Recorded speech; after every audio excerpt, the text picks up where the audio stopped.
안녕하세요. 진리 백신입니다. 오늘은 생명의 말씀 선교회가 이단인 이유 6편, 이들에게는 구원이 보인다 편입니다. 바로 시작합니다. 현대종교 2015년 9월 23일자 기사에는 생명의 말씀 선교회와 관련된 내용이 실려 있습니다. 기사에는 이런 내용이 나옵니다. 우리 안에만 구원이 있다는 주장을 드러내놓고 하는 단체도 있지만 그렇지 않은 단체도 있다. 어떤 단체는 비판 여론을 의식해 표면적으로 우리 교회에만 구원이 있다는 주장을 숨기기도 한다. 그러면서 다른 교회에서는 구원을 받을 수 없을 것처럼 신도들을 호도해 단체를 떠나지 못하도록 발목 잡는 것은 이단 사이비 단체의 특징이라 할 수 있다. 이요한 씨 역시 예외는 아니다. 기성교회의 구원 문제는 이요한 씨가 판단할 문제가 아님에도 그쪽에 유명한 목사 한 사람 앉혀놓고 개인 상담을 해보자고 집회를 하든지 똑같이 우리 거듭난 복음 전하는 우리 목사님들 앉혀놓고 어디서 구원받는 역사가 나타나는지 한번 시험해보자고 라고 말하기도 한다. 여러분, 위 기사에서 이요한의 말은 무엇을 의미하는 것 같습니까? 저 말은 마치 이요한 자신의 눈에는 구원받는 역사가 보이고 누가 구원받는 사람인지까지 보인다는 식으로 들립니다. 기사에서는 이런 사상을 가진 집단의 특징을 이단 사이비, 집단의 특징으로 설명하고 있습니다. 왜 이단 사이비들의 특징일까요? 저희 안에는 30년 넘게 구원파 안에 있었습니다. 그 안에서는 성경 강견회나 수양회가 끝나면 사람들이 자연스럽게 이런 대화를 나누었다고 합니다. 이번 수양회에서는 몇 명 구원받았대? 이번 집회에서 그 사람 구원받았대?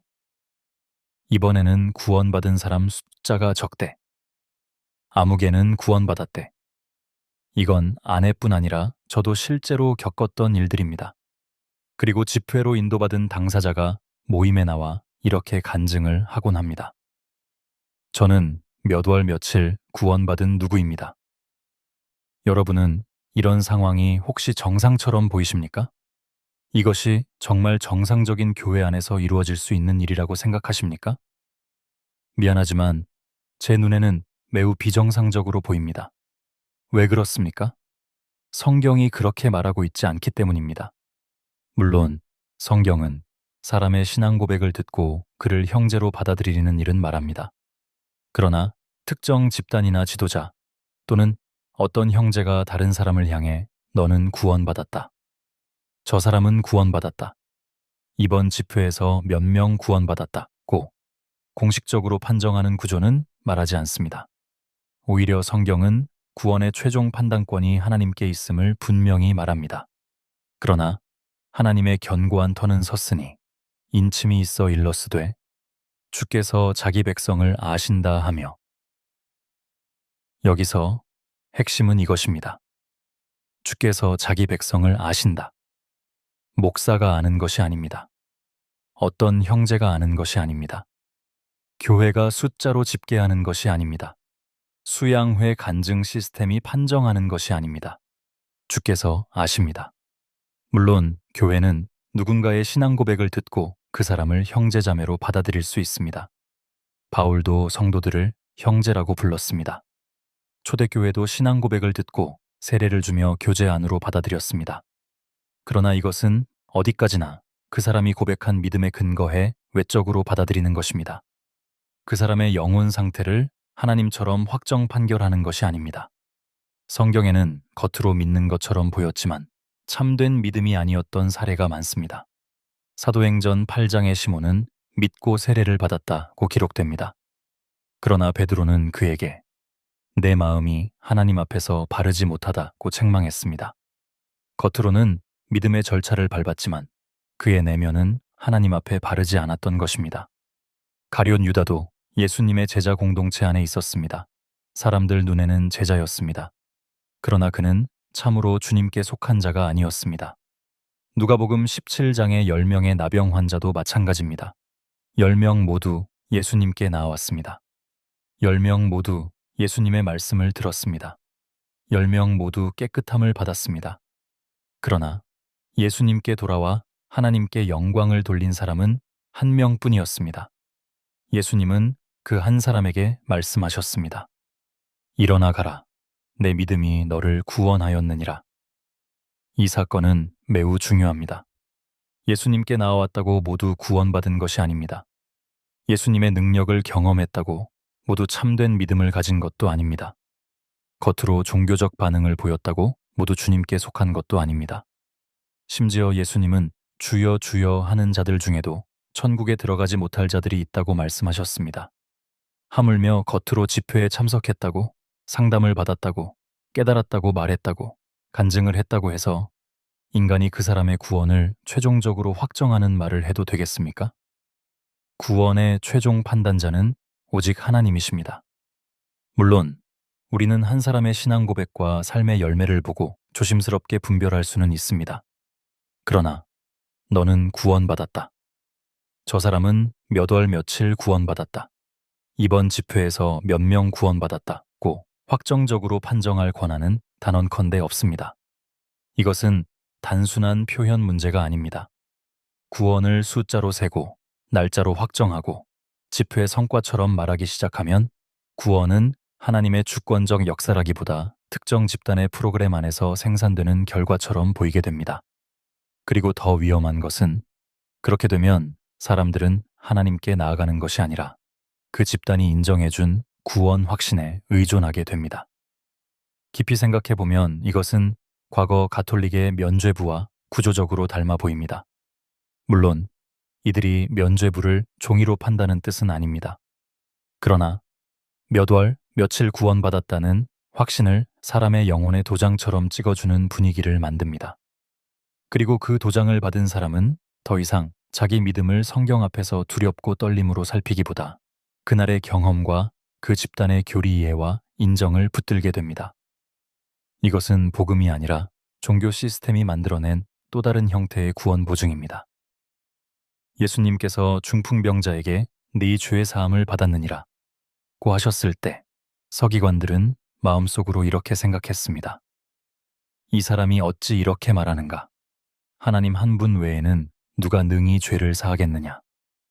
그들의 판단 자체는 틀리지 않았습니다. 죄 사함의 최종 권세는 하나님께만 있습니다. 다만 그들은 예수님이 하나님의 아들이시자 하나님임을 몰랐기 때문에 예수님을 정죄한 것입니다. 그런데 다시 한번 이요한의 말을 보십시오. 우리 거듭난 복음 전하는 우리 목사님들 안 채워놓고 어디서 구원받는 역사가 나타나는지 한번 시험해보자고. 이 말은 매우 심각하고 교만한 발언입니다. 이요한은 거듭난 목사들을 안다고 말합니다.